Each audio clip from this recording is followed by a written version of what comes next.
Indai aka bari kam ƙarya ta riga ta zauna a cikin zuciyar mutum, wallahi zai wahala a ɓamɓare ta. Zai wahala a ɓamɓare ta, saboda ai ita ƙarya dama mutum yakan juya abu ne ba na gaskiya ba don ya biya masa bukata.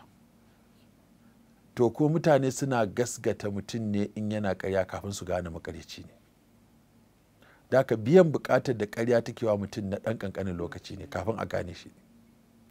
Ko mutum ya yi wa wancan, ya yi wa wancan, ya yi wa wancan, ya yi wa wancan, ya yi wa wancan, ya yi wa wancan, to abu nan da nan zai zagaya ya sakiloti tsakanin jama'a. Da an ta yasa ce waye ya faɗa, kai rabu da shi makaryaci.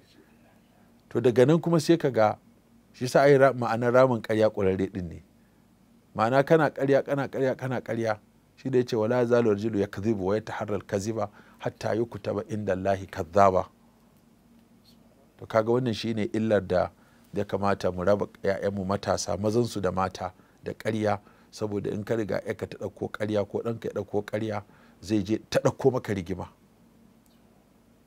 kuma kai zai aje ka a wani kwana ce ai na je na abin na saita shi,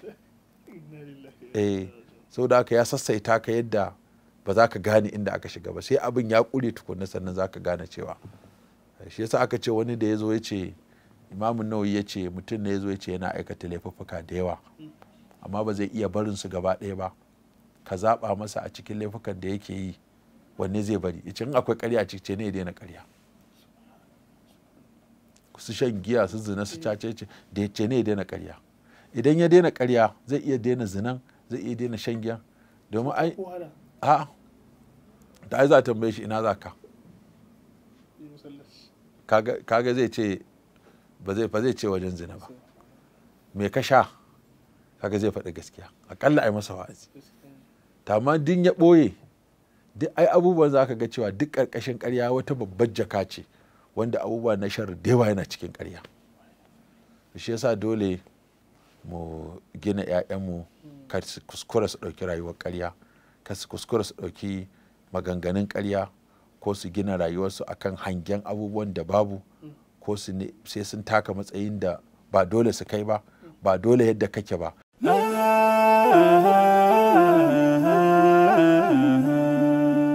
Haske mai leƙa gidan kowa Afirka TV. TV3 tafarkin rayuwa.